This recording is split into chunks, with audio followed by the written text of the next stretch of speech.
we'll go real quick. Alyssa Himmler, Rents Hilliard. We're the three representatives from Northern Virginia Conservation Trust here today. I'm our conservation director. So I run the policy kind of program areas around what we conserve and how we steward the land. Alyssa's one of our stewards, and she's the main contact for the properties here along Stockton Parkway. Jay, are you recording? Yes. Have you asked permission? I don't need to. We're in a public place, Paul. Let's proceed. It's customary. It's not customary. This is a public place, Paul. Your strong suit. I know what your strong suit is. Let's proceed. Get back to Matt. Yeah, go ahead. That's fine. So just a little introduction here. Rents Hilliard, he's another land conservation specialist. So we just wanted to welcome everybody to the property today. As you, I know at this point, the Land Trust was lucky to acquire the property over the winter through a generous donation. It's a couple little spots here, and we can point out different things as we walk around and work on the invasives today. But it's just a very small, simple property. So it happens to be one that has had some ups and downs over the years. Back in the early 2014 era, we were actually involved in trying to purchase these properties because they were at risk of being developed. And as many of you know, that was a long process that did not occur. And so we're just excited to be here today, kind of not necessarily celebrating, but just being glad that we were able to conserve this property really for all time. That's the goal of the Land Trust. Land Trust takes on properties only when we feel like we can commit to that long-term stewardship. So what we're looking at doing here and today is starting the process of we're trying to restore the function of the property a little bit from a natural standpoint. It's obviously lawn and a very kind of minimal shoreline habitat area. So we're going to be looking at getting out invasives and doing some restoration over time. And like our property to the north, we're going to be talking with folks about what kind of activities people would be interested in doing here, and how often would people want to be out here on this property helping us out. So I'll let Alyssa kind of talk a little bit more about today, just to kind of give everybody a sense of where we are and some of the interesting aspects of this. This is part of Mount Vernon, George Washington's original farm. You may know you all live in the old farm fields. I think it's 4 and 5 up here. There used to be a bridge across here. At low tide, there's a pretty interesting feature with a number of what appear to be old barges, basically from the teens and 20s. So they're still kind of out there in the mud. And we've got just a lovely estuary here where you'll see, regularly see the bald eagles and the osprey out there. There's the nest. And there's the nest right up on the tree there. So we're really lucky to have this setting. The goal here is to conserve the open feel of this, make sure people can continue to see this. We're also very cognizant of climate change as an organization, and we're working in situations like this to make sure that, flooding and over time sea level rise aren't issues on properties like these. So we view this as sort of an ultimate buffer to let the environment do what it wants to do over time. So with that, I'll let Alyssa say a little bit about today. Yeah, so like Matt said, the first focus is kind of managing what's here. So obviously there's a lot of English ivy in the trees. We're hoping to clip some of that out. We're doing a lot of work down the way. We have lots of experience with that. So tackling invasives, other first steps in the near future are improving the riparian buffer, doing some planting likely. So today we've got some extra tools. Hopefully some of you guys brought some tools. So we'll be focused mainly in the treed area and the invasives over there, and we can do a little orientation on that. And then we also want to hear from you folks about, what you want to, how we can be good stewards of this land for the neighborhood. So we'll be circling as we're working to kind of hear what people have to say, what people want, what people don't want. We're in a feedback collecting stage right now. We definitely we want to manage invasives. We definitely know we want to do some riparian restoration. Other than that, we're here to collect feedback from the community. Can we talk about, when we get into those other things, I would prefer that you collect the feedback first. Yeah, I think we're Well, I'm happy to answer a couple questions on that. We're not at a stage where we're not hosting this as like a big community I meeting got today. that. I Which just we're want to actually know gonna- what the plan for usage is. Yeah, so our typical, that's what we're going to evaluate over the next while. Okay. Passive usage is really what this organization's about. So we do not do a lot of, I mean, there's no future where there's an NVCT ball field or anything like that on the property. For example, okay, when this becomes parkland, and It's not going to become parkland. what is it going to be? It's a private nature preserve. Right. We own and operate. This will be But private what about land. access? Who has access to it? So, well, the Land Trust has options on how we design that. So Okay. we do have times where we open up access to the public daily, sort of in and out, okay, so passive rec. let's go forward with Well, the let scenario. me finish that because there are times where we do not allow access on Okay, property. so let's go forward with the scenario of allowing public access. Sure. What restrictions or covenants exist when it's open to the public? That would depend a lot on this process of talking to you all. Okay, so for example, no open fires. We can specify no Right, open fires. of course. We can specify no temporary or permanent shelters, so they can't put up tents or tarps. Right. There would be no Okay. staying overnight, of course. No, yeah. no facility improvements other than benches. That's not. We don't know. So that's Okay, but that's what we'll talk but that about. could be a covenant. Oh, a of covenant, course. right? Well, it wouldn't be a covenant. It would be part of our management strategy. Okay, but okay. Yeah. That management strategy is a covenant with this association. No. No. No, what the is it? association doesn't have shit to say about it. Well, we don't need to worry. Okay, well, that's my point. We don't have any legal. You're getting. If I could, if you don't Yeah, mind. So go ahead, I'm, Chris. I'm Christopher Morgan, neighbor, live down the street on Right, this right, street. Current president of the SLCA, and Patricia's also on the board. So just to lay out some facts, NVCT is an organization under 501c3. 501c3. They own this parcel, the adjacent parcel as some other parcels in the area. We're an R3 zoned area right now, so between what a landowner allows to do with their property, as long as it fits in with R3, is generally legal in Fairfax County. The SLCA is, getting ahead of this process, and hosting this in the virtual meeting to solicit feedback and get exactly what the opinion of the neighborhoods on the do's and don'ts are. Okay. The NVCT is under no real obligation to have to listen to SLCA or the neighbors across the street or really anybody else, but they've historically been good that's neighbors. this They're concern. here.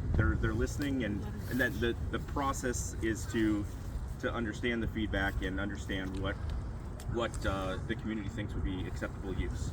Generally, historically, with the NVCT lands, they've opened it up to, when it's open up to everyone without restrictions. So that means it's a double-edged sword, not just available to residents of Stratford Landing, but everyone. And that's a tenet in framework. I to be read your cognizant of. email and I got it, and I'm responding to that email.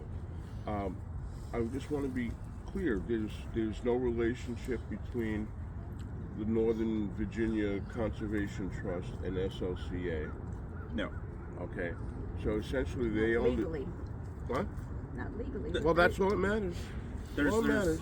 Yeah, we've got no Let me finish. agreements. You We've got can't- no joint Right. members. See that? So it comes down to, from my perspective, okay, open it up to public use, okay. Anybody can use it. I got no issue with that. My concern is how it's used, okay. If it's an area to sit and contemplate the river, fine. If it's an area to have a birthday party and a little picnic, fine. If it's an opportunity to come out here with a grill and make some hot dogs and hamburgers, fine. Okay. What I don't want is alcohol use. I don't want this to become a site for keggers. Okay. Other than that, I'm cool. No tents, no tarps. Benches okay, maybe a couple of picnic tables, but that would be it. you know, and I understand that NVCT can do whatever they want to do with the property because they own it, and they have no legal responsibility to follow whatever our requests are. But they've been good neighbors in the past. So I'm here to hear them say whether or not their plans would include allowing the things that I don't want to see happen. And that's it. And I realize that they're under no obligation to follow any of the requests that we make as individuals or as an association. But you've said they've been good neighbors. Yeah, so it's pretty straightforward to say that's why we're here to listen today. So, and I don't want to, we're not going to spend 30 minutes going around and hearing all the comments. Like, that's why we're here to talk to each of you. We're going to take that away. Think about it. Everything you said is extremely consistent with every property we own. We have over 20 preserves that we manage. None of them have open, fires. None of them have keggers. So it's actually all very light touch, passive recreational use. It's typically the model that we start with. And then what we're doing is in conversation Just hold it figuring out just like what this. makes sense. Not the top. I mean, that was The bottom. okay. See, as long as that I number's look there, at Fort it's Park working. Park, the national park. Okay. I would like to see usage here be equivalent to the usage there. Okay. Nothing in the ground, no stakes in the ground. Freestanding tarp is okay, but not permanent tarp. No tenting, no ground fire, and no alcohol, which is basically what their approach to life is. Okay. And I'm fine with that. And I realize I can't get a commitment from the Northern Virginia Conservation Trust. But I'll go by your track record. If your track record proves what you just said, then I'm okay. Yeah. But Do you mind if I ask another question? Yeah, please. No, What are the thoughts on the dock and the water use? the dock. Well, I guess another quick way to frame it is that the idea that anything would change rapidly here, that's not going to happen, right? So the norm is to not change the use until we've figured out a collaborative plan. Right. The dock has been locked. The dock is locked. The dock's going to stay locked. Right. That's the status quo. Is the dock going to be available for use? I mean, we need to evaluate it still in terms of its, condition, safety, whether there's upgrades to do to it, that kind of stuff.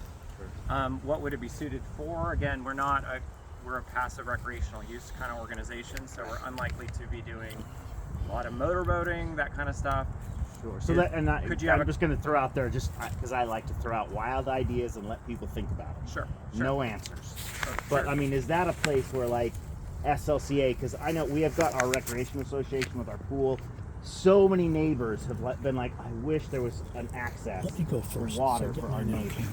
Right. And is that a place where like NVCT would say, if SLCA and SRA, as organizations that run the neighborhood, want to do some fundraising and make sure the dock is functional, safe, accessible, and maybe it stays locked, but because there's a liability risk, certainly. Absolutely. Anytime you've got a dock where kids could walk off. But is that something where NVCT in your operations would be like, this is a place where we may do something a little unique because of this feature on this property. Right. These two organizations are also going to help maintain the property because we're good neighbors, really, it's going to happen. But a lock, and then members of those organizations could then either have, you can get smart locks or you can get combo locks or whatever. Yeah, access. Is that partnership available? I think a partnership is very possible. Okay. Yeah. It's not unclear. It's not clear yet what exactly that would look like or how we would structure that, but it's certainly possible. And I could say that's why we want to hear from people. If people want it, great. If people don't, I have two stand-up paddleboards, and I'm sick of driving all the way up to the marina. Right, and that's- It'd and be that's- nice to walk from my house around and get Right, on that so- dock. so- And actually, I talked to Odie last fall. I'm like, Odie, can I use your dock? He's like, oh, I rent the house, and the owner's locked it up and won't let me use it. I will say one thing. I really, really doubt that the concept of any form of just open dock is in the near-term future for here. Right? This has been private. It's been locked. we're gonna go very slowly.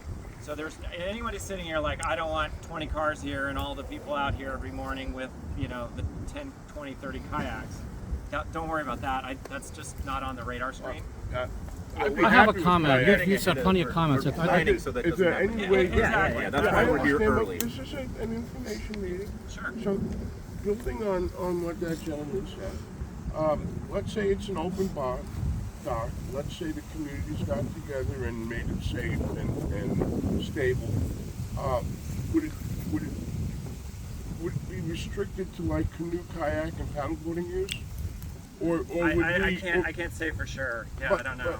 I understand that. What I'm asking you is whether or not once Northern Virginia Conservation Trust is in the mix here, are you capable of saying no motorboats can dock there? Yeah. That can only be used for canoes, kayaks, and paddleboards. We can control use like that. Yeah, we can. So let's I have a wrap it up comment. as- I have a comment. I've been waiting a long time here and listening to this gentleman who's made some very good comments. Go ahead. I want to read this into the record because this is very important. Stratford Landing is a unique community for reasons including the fact that it is bounded on the majority of its periphery by Little Hunting Creek. This means the Stratford Landing community is not a shortcut through which travelers on foot and by vehicle can travel to other communities. For the most part, visitors to Stratford Landing are community residents, people visiting those residents, delivery people, and people performing services for residents. There's nothing about Stratford Landing that makes it an attractive destination for the general public any more than any other adjacent communities, except perhaps for the ability to view the creek from a distance. Recently, the NVCT acquired ownership of these two properties at 8724 and 8726 Thomas J. Stockton Parkway that front on Little Hunting Creek and provide direct access to the shoreline of the creek. One of the properties has a dock extending into the creek that permits launching of watercraft. NVCT's corporate philosophy is to allow unfettered public access to properties it owns, including to the general public, not even limited to Northern Virginia residents. If this corporate philosophy extends to these parcels, this would create an attractive public destination inside Stratford Landing, unlike other adjacent communities. Given that there are no properties allowing unfettered public access to tidal water in the entire unburdened area besides Bellhaven Marina, this presents a clear and present danger that the Stratford Landing community will become a popular destination for people well outside Stratford Landing that will likely result in increased traffic, crime, littering, noise, parked vehicles, partying, bonfires, and other nuisances at all hours of the day and night that will radically transform the essential character of Stratford Landing, destroying our quality of life and diminishing our property values. Public urination will become a common occurrence in unmonitored, publicly accessible properties. By the time I learned of the potential conveyance of these properties from the Jessens to NVCT, the transaction had already taken place. It was too late. The conveyance had already taken place. Had I known in advance, I would have recommended that the SLCA create a separate corporation with 501c3 status to receive ownership of these properties. The Jessens would have received the same tax deduction and we would be in complete control of the properties. Sadly, I know there are residents of Stratford Landing, some of whom are likely here today, who knew of this potential transaction in advance and failed to lift a finger to protect this community. This is disreputable. I checked with Dan Stork's office and was told that this situation cannot be the pretext for establishing neighborhood parking restrictions. Accordingly, for the protection of the Stratford Landing community, there are only two viable options for the management of these two properties. One, posting of no trespassing signs and enforcing them to preclude any visitors to the properties, or two, limiting access to the properties solely to Stratford Landing residents and no one else. How this could be accomplished would be a subject for serious contemplation and negotiation between NVCT and the Stratford Landing property owners. I will fully support either of these options and strongly oppose any others. My preference would be for option two, if the logistics can be worked out. It would be a great thing for every resident of Stratford Landing to be able to say that ownership of their home comes with access to Little Hunting Creek. I fully endorse that prospect. Thank you. That's fine. Could we have your comments? Sure. Okay. Go ahead. Alyssa wants to maybe grab Yeah. those. Yeah. I think we're not going to have time to have everybody go in a roundabout right here today. I'll I want email to say it to two things. You'll email them. We all have emails, and they're on our website, and we'll give them to you today. So please write Mine's us on that with your sign thoughts. over there. Hers is on the sign right there. So I think that's certainly the way that we can keep this dialogue going. We're also going to have an evening session here in a few nights, explicitly to talk The 6th, I'm not looking at the calendar right now. Thursday night. Thursday night by Zoom. by Zoom to talk in a little more detail and just get more feedback. If there's, I can already tell there's a diversity of opinion as to what ought to happen here on the property. I can also say again, nothing's going to change, and honestly, for now, it's going to stay much the same as it is until these conversations happen. So I don't want anyone to leave thinking there's something rash going on, any rush to get your input to us. Right, and there's no advertisement going out to the world. Absolutely not. To say, hey, guess what, world, come here.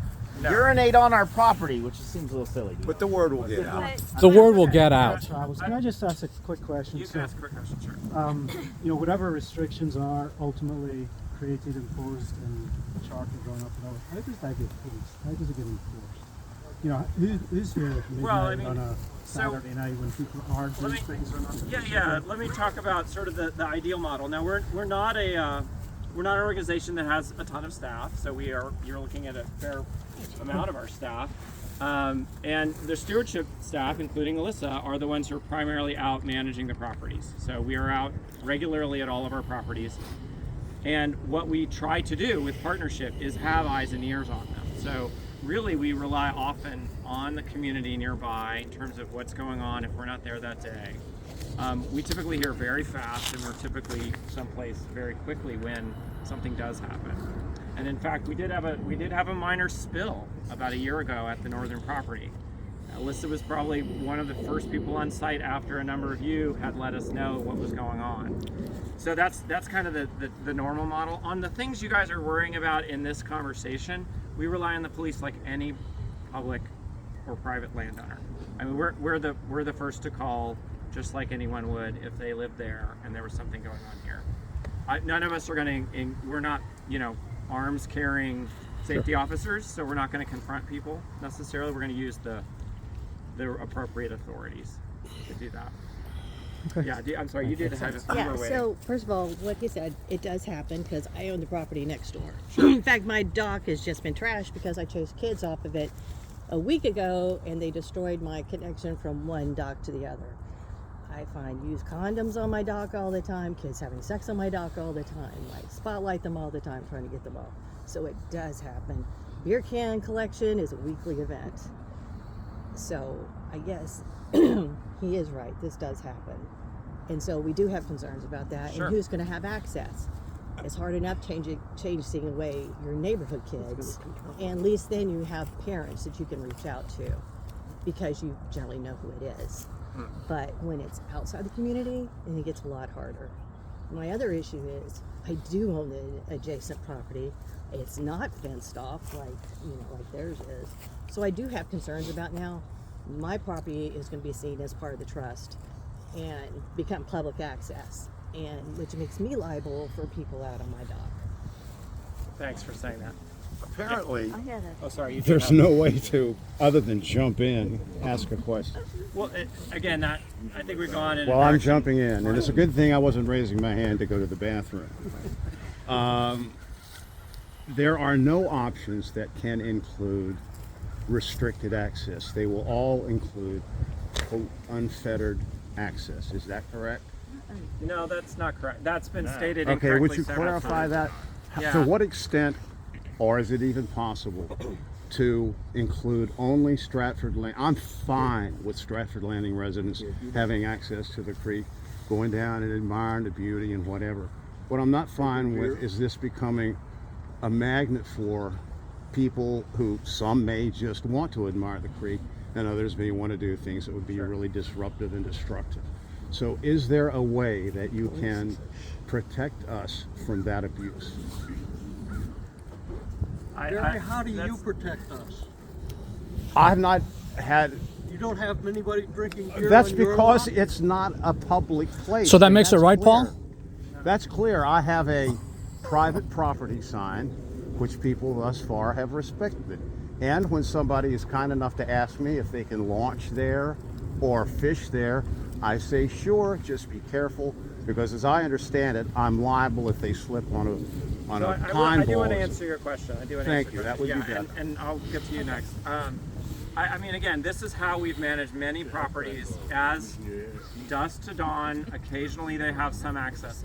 If we need to control that further, we can put up no trespassing, we can put up fencing, we can actually shut it down completely. But dusk to And we do dawn, have some everyone can come. We do have some properties that we don't allow anyone on for various reasons.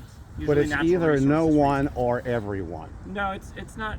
Okay. You mean are you talking about A bald who's eagle. allowed, what character of person can No, come? no, sir. I'm talking about what resident of person. It's In not, other words, I will say we don't have a policy anywhere that I know of that relates to someone's residence. in other words, it cannot be just for community, It can be controlled by number, frequency, quantity, the amount of parking. but not by resident status. We haven't done that to date. I'm not saying Okay, that's but that would possible to do.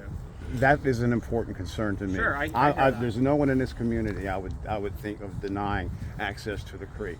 However, I don't want everyone on God's green acre to Yeah. walk down here. No, I understood. Got it. Yeah. Okay. So I wanted to speak to the issue of public access and what happens when there is public access allowed.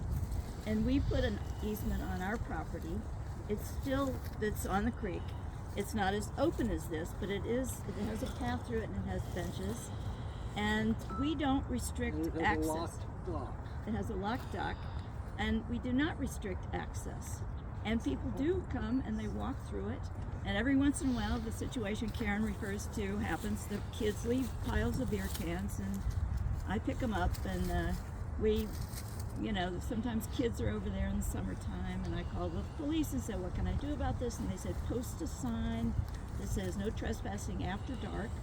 So we did that, and it kind of helped address things. And we pay attention. I mean, that's the way you have to monitor it. Is you just have to have eyes on the property, and all of us who live here, this could potentially happen now. Kids are attracted to come over here and drink beer on now. And some of them live in Stratford Landing. Some of them live in Stratford Landing. A lot of them. Yeah. I have a quick question. Who this is not? access thing is a very important thing, okay? Because I think it gets to the bedrock of exactly what are property rights in the United States, okay? And property rights in the United States is essentially you own it, you do what you want with it. Nobody can tell you what to do with your property. So this is an important right that we have to observe. So I understand if you open this up to the public, it's the public. I got no problem with that. I don't care if somebody from Montana comes here and puts a kayak in the water or has a picnic here. That's fine. My concern is what kind of restrictions can we put on this property, or requests be put on this property? Yeah. That just monitors what happens here. Yeah, So I think that it's closed important to af- understand it's the characteristic of the use that Closed you're after managing. dusk. Closed after dusk. Sure. Okay. No open fires. No shelters of any kind. No pop-ups.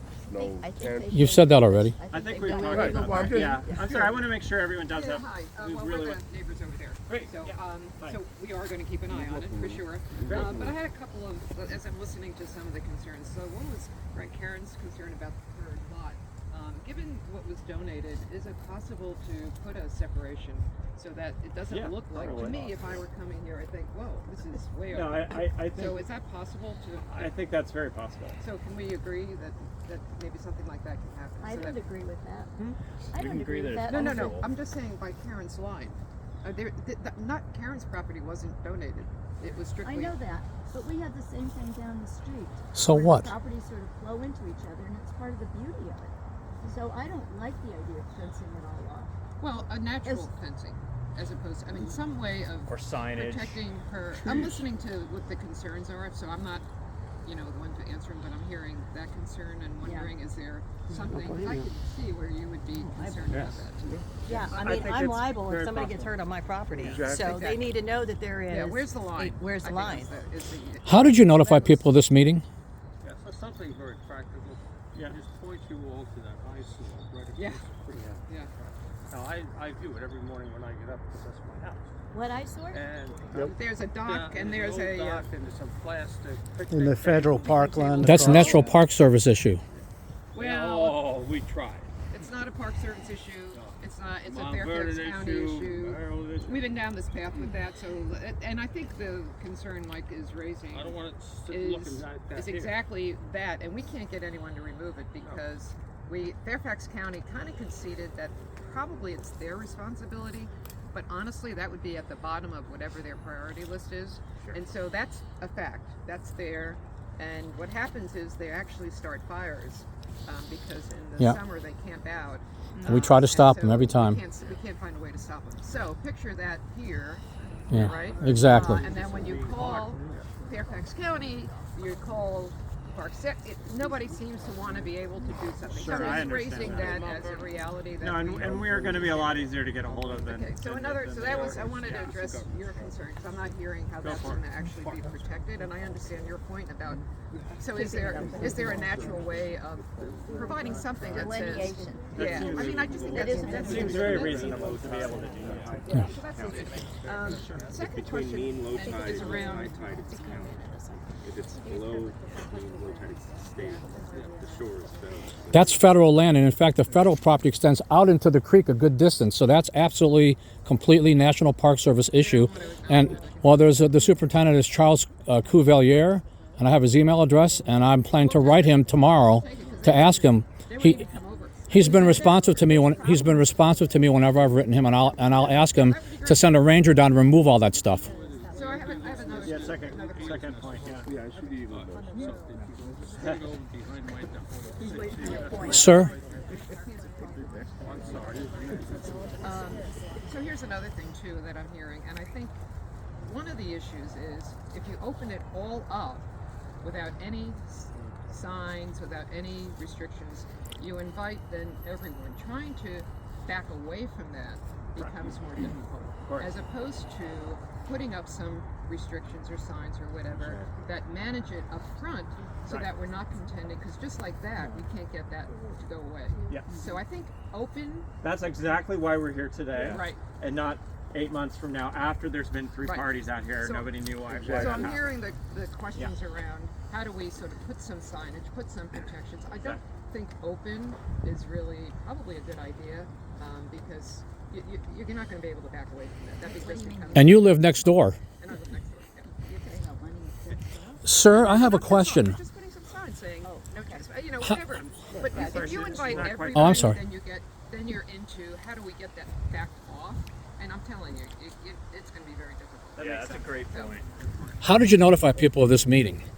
I'm not sure all the ways. We went out to our email listserv. We posted here at the property. We went through the Stratford Landing Citizens We send Association. out 3 notifications. I think the Friends of Hunting Creek.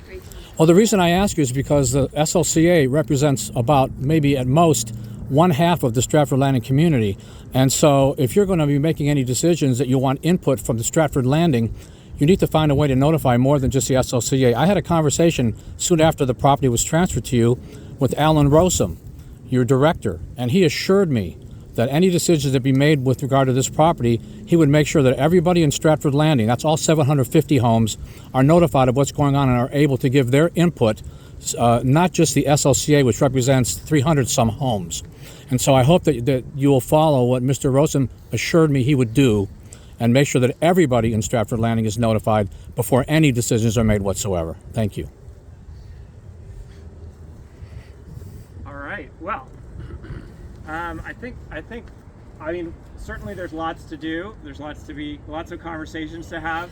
There's lots of snipping to do too. Yeah. I want to again get back to welcoming everybody here. We are inviting people here to talk with us. Okay. So that's the theme of today. We hope you're willing to, roll up the sleeves and actually help get rid of some of the vines, some of the weeds, and keep the conversation going. So a couple things are safety, actually. It isn't, a property that we've done much to enforce, enhance. There is a steep shoreline here.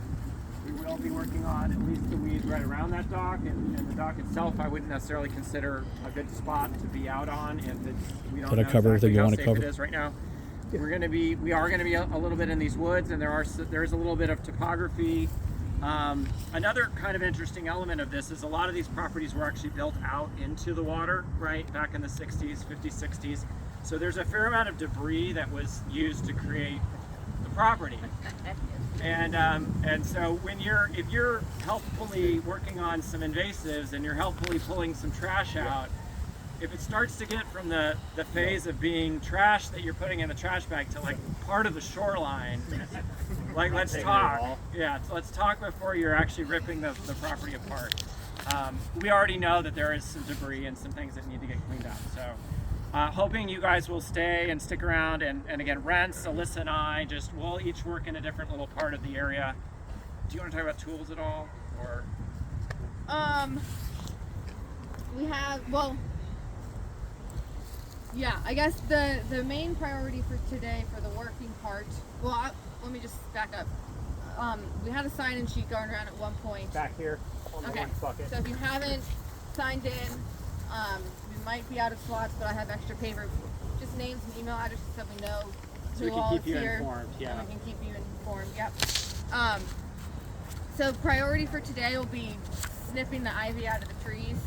And actually I think maybe we should go over there and just do a demo and just kind of orient over there.